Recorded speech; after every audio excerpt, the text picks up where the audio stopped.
छत्तीसगढ़ की बस्तर सीट पर अब वो घड़ी आ गई है जिसका सबको इंतजार था। यानी पहले चरण में इस संसदीय सीट पर मतदान हो रहा है। राजनीतिक पंडितों के अनुमान के मुताबिक इस सीट पर बीजेपी मजबूत स्थिति में है। बाकी सीटों पर कौन कहां खड़ा है इस पर नजर डाल लेते हैं। इसके लिए हमने 2023 विधानसभा चुनाव के आंकड़ों को खंगाला, जिसमें राज्य की 6 लोकसभा सीटों पर बीजेपी और 5 पर कांग्रेस मजबूत दिखाई दे रही है। आइए आपको सीट वार मतों की ताकत का एहसास कराते हैं। लोकसभा क्षेत्र जांजगीर चांपा, कांग्रेस मजबूत क्यों? इस लोकसभा क्षेत्र में 8 विधानसभा सीटें हैं और 35,65,000 से ज्यादा वोटर्स हैं। इनमें से 14,69,000 से ज्यादा ने विधानसभा चुनाव में वोट किया था, जिनमें से 6,44,000 से ज्यादा ने कांग्रेस को और 5,26,000 से अधिक ने बीजेपी को वोट दिया था। सभी 8 विधानसभा सीटों पर कांग्रेस काबिज है। लोकसभा चुनाव के लिहाज से ये सीट कांग्रेस का गढ़ कही जाती है। और हाँ, कांग्रेस ने पूर्व मंत्री शिव डहरिया को यहां से लोकसभा के रण में उतारा है। इस लिहाज से राजनीतिक विश्लेषक इस सीट पर कांग्रेस को बढ़त दे रहे हैं। लोकसभा क्षेत्र राजनांदगांव, कांग्रेस को बढ़त क्यों? राजनांदगांव लोकसभा सीट में भी 8 विधानसभा सीटें हैं। विधानसभा चुनाव के आंकड़ों के मुताबिक इस सीट में 37,04,000 से अधिक वोटर्स हैं। इनमें से 14,81,177 वोटर्स ने विधानसभा चुनाव में मतदान किया था। 7,04,000 से अधिक वोटर ने बीजेपी को और 6,74,776 वोटर्स ने कांग्रेस को वोट दिया।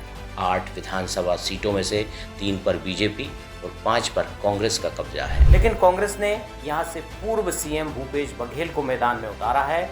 इस लिहाज से विशेषज्ञ यहां कांग्रेस को बढ़त दे रहे हैं। लोकसभा क्षेत्र कांकेर, कांग्रेस मजबूत क्यों? कांग्रेस लोकसभा क्षेत्र में 8 विधानसभा सीटें हैं। विधानसभा चुनाव के आंकड़ों के अनुसार इस लोकसभा सीट में 33,10,000 से अधिक वोटर हैं। इनमें से 13,52,000 से अधिक ने वोट किया था।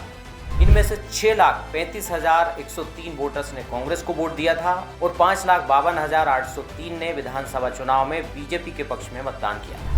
विधानसभा की 3 सीटों पर बीजेपी और 5 सीटों पर कांग्रेस जीती। इन आंकड़ों के आधार पर विशेषज्ञ कांग्रेस को मजबूत बता रहे हैं। लोकसभा क्षेत्र रायगढ़, यहां बराबर की टक्कर क्यों? रायगढ़ संसदीय क्षेत्र में 8 विधानसभा सीटें हैं, जिनमें 36,48,000 से अधिक वोटर हैं। इनमें से 14,62,000 से अधिक ने विधानसभा चुनाव में मतदान किया था। इनमें से 7,08,000 से अधिक ने बीजेपी को और 6,65,000 से अधिक ने कांग्रेस को वोट दिया था। इस क्षेत्र की 4 सीटों पर बीजेपी और 4 पर कांग्रेस काबिज है। इस लिहाज से राजनीतिक पंडित इस संसदीय सीट पर बराबरी का मुकाबला बता रहे हैं। वहीं रायपुर, दुर्ग, सरगुजा, बिलासपुर, महासमुंद और बस्तर में बीजेपी मजबूत स्थिति में दिखती है। अनुमान है कि हवा का रुख बीजेपी की तरफ है।